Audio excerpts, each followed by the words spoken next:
Good morning class. Last के lecture में हमने मास ट्रांसफ़र ऑपरेशन सेकंड के लास्ट के लेक्चर में हमने राउल्ट्स लॉ, डाल्टन्स लॉ और वेपर कंपोजिशन और जो आपकी लिक्विड कंपोजिशन होती है तो उसको किस तरीके से कैलकुलेट किया जाता है उसके बारे में जाना था। आज हम वोलेटिलिटी के बारे में पढ़ेंगे। वोलेटिलिटी जो होती है वो आपकी उड़नशीलता होती है या फिर अस्थिरता होती है। इससे मतलब ये पता चलता है कि आपके जो भी किसी भी स्पीशीज़ या फिर कोई भी जो आपका कंपोनेंट है जो किसी मिक्सचर में मिला हुआ है वो कितनी जल्दी गति कर रहा है। कोई भी जो उसका अणु है वो कितनी जल्दी गति करेगा वो आपकी वोलेटिलिटी कहलाती है। तो इसकी डेफिनेशन देख लेते हैं कि वोलेटिलिटी या उड़नशीलता किसी स्पीशीज़ के आंशिक दाब तथा द्रव अवस्था में उसके मोल फ्रैक्शन का अनुपात होती है। आप वोलेटिलिटी को देख करके कंफ्यूज मत होइएगा क्योंकि ये बहुत नॉर्मल सी बात है। मतलब ये एक जनरल फिनोमेना होता है कि जब आपका कोई भी मॉलिक्यूल है या अणु है, अगर गैस का मॉलिक्यूल है तो वो हवा में मतलब गति करेगा, अगर लिक्विड का मॉलिक्यूल है या अणु है तो वो लिक्विड से लिक्विड में आपका क्या करेगा, गति करेगा।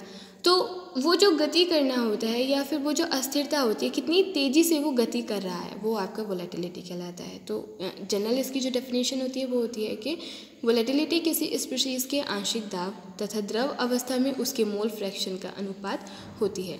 तो वोलेटिलिटी ऑफ ए अगर हम ए का निकालते हैं तो पार्शियल प्रेशर या फिर आंशिक दाब ऑफ ए बटा मोल fraction of A in liquid phase या फिर द्रव अवस्था में कोई भी जो आपकी स्पीशीज़ ए है उसका मोल फ्रैक्शन या फिर मोल अंश। इसी तरीके से बी की वोलेटिलिटी हम निकाल लेंगे तो पार्शियल प्रेशर ऑफ बी आंशिक दाब of B divided by mole fraction of B in liquid phase या द्रव अवस्था में जो बी का मोल फ्रैक्शन है या मोल अंश है उसका जो अनुपात होता है वो आपका वोलेटिलिटी ऑफ बी कहलाती है। तो जहाँ P A is equals to partial pressure of A X A mole fraction of A in liquid phase कि ए का जो मोल फ्रैक्शन है वो लिक्विड द्रव अवस्था में ए का मोल फ्रैक्शन, बी का पार्शियल प्रेशर या फिर आंशिक दाब और एक्स बी जो होता है वो द्रव अवस्था में बी का मोल फ्रैक्शन। फिर नेक्स्ट आपका टॉपिक आ जाता है रिलेटिव वोलेटिलिटी।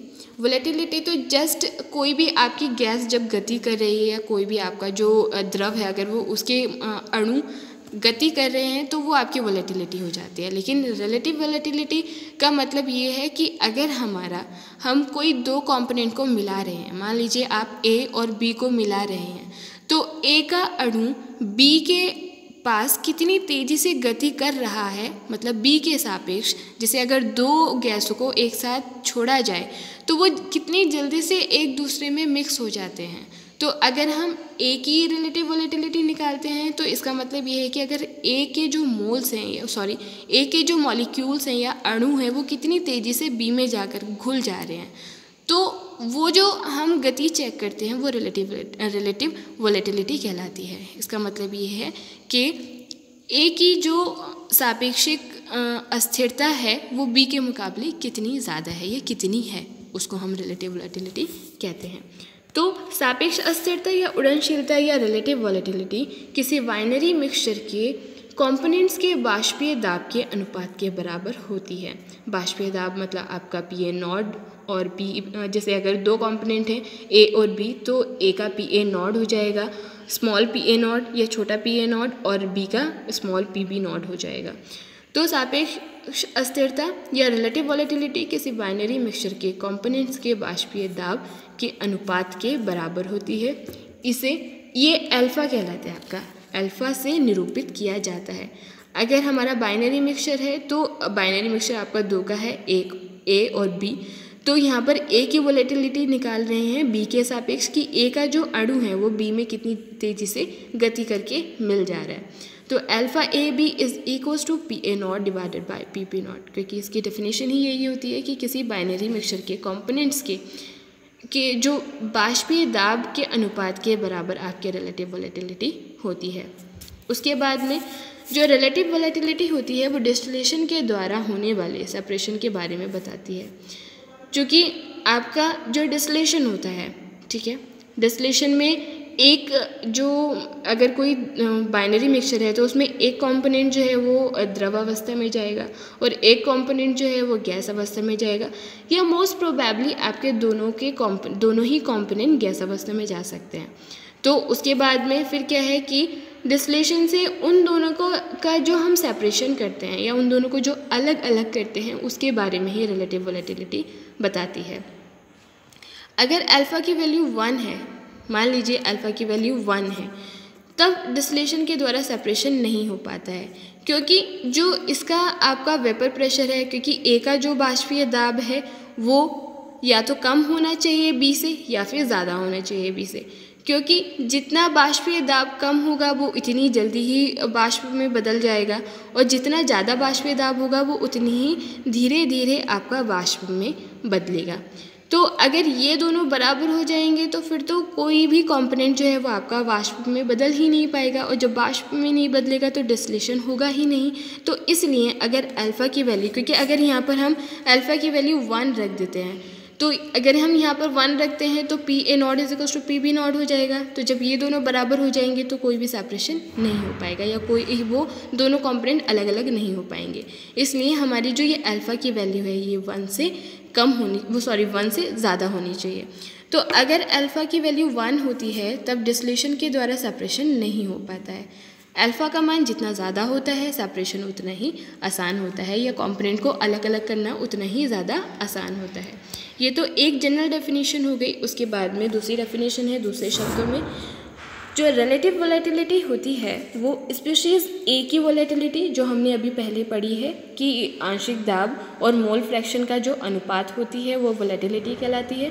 तो जो रिलेटिव वोलेटिलिटी है वो स्पीशीज़ ए की वोलेटिलिटी तथा स्पीशीज़ बी की वोलेटिलिटी का अनुपात होती है। इसे सामान्यतः बी के सापेक्ष ए की रिलेटिव वोलेटिलिटी कहा जाता है।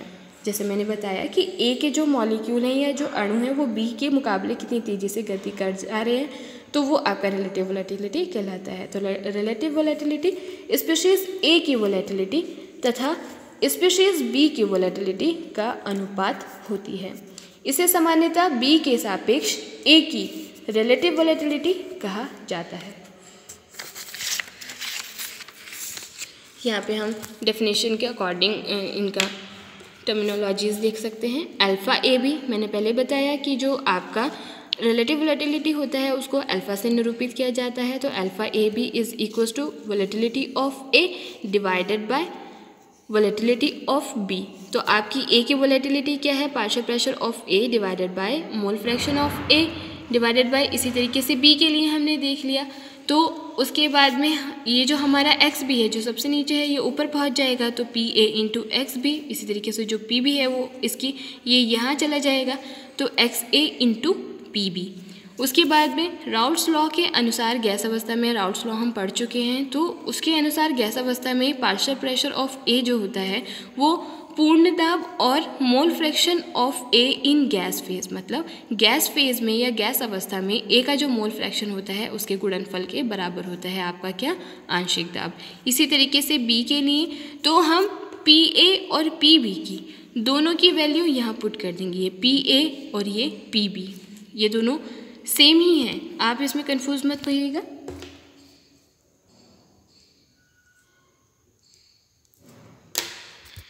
तो उसके बाद में ये P A is equals to P into Y A, P B is equals to P into Y B. तो इसकी और इसकी वैल्यू हम इस वाली इक्वेशन सेकंड में पुट कर देंगे या रख देंगे, तो आपका क्या हो जाएगा, P into Y A into X B divided by X A into P into Y B. आपका p से p कैंसिल आउट हो जाएगा, मतलब कट जाएगा, तो आपका क्या बचेगा, Y A into X B divided by X A into Y B. चूँकि आपको पता है कि X A plus x B is equal to 1 होता है, मैंने लास्ट के लेक्चर में आपको अच्छे से बता दिया है कि किसी भी जो सॉल्यूशन होता है या जो भी मिक्सचर होता है उसमें जितने भी आपके कंपोनेंट होंगे उनके मोल फ्रैक्शन या मोल अंश का जो सम होता है या जो जोड़ होता है वो 1 के बराबर होता है। तो x A plus x B is equal to 1 होगा। तो एक्स बी की वैल्यू अगर मुझे एक्स बी को एक्स ए के टर्म्स में निरूपित करना होगा तो मैं एक्स बी को एक्स ए में बदल दूंगी। तो ये एक्स ए इधर चले जाएगा तो एक्स बी की वैल्यू 1 माइनस एक्स ए हो जाएगी। इसी तरीके से हम वाई के लिए निकाल लेंगे कि Y B is equal to 1 minus Y A. अब ये वाली वैल्यू और ये वाली वैल्यू इक्वेशन 5 में हम पुट कर देंगे। तो एक्स बी तथा वाई बी का मान इक्वेशन 5 में रखने पर तो alpha A B is equal to Y A into 1 minus X A divided by X A into 1 minus Y A. उसके बाद यहाँ पर हम इनकी क्या कर देंगे, वज्रगुणन विधि कर देंगे, क्रॉस मल्टीप्लाई कर देंगे। उसके बाद में इसको पूरा सॉल्व कर देंगे। ये इजी है, अगर आप इसको अच्छे से देखेंगे तो आपको समझ में आ जाएगा। उसके बाद में मैंने इसकी यहाँ मल्टीप्लाई हो गई तो ये इस तरीके से आ गया। इसको हमने इस तरीके से कर लिया।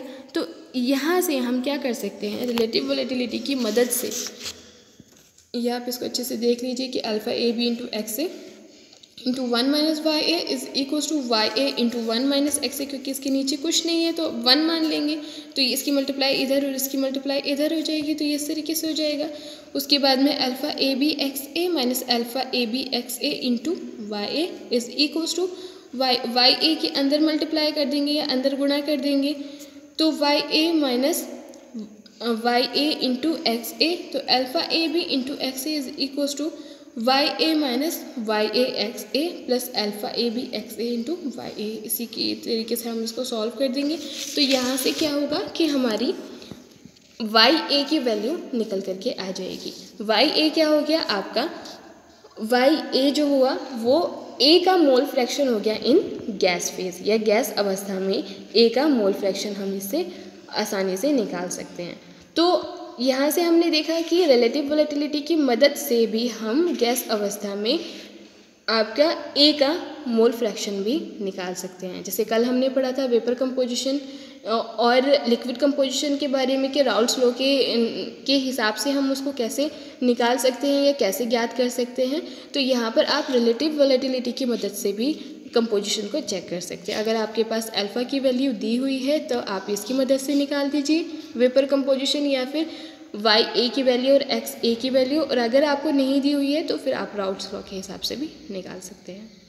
आगे के लेक्चर में हम इसके बारे में और जानेंगे। Thank you.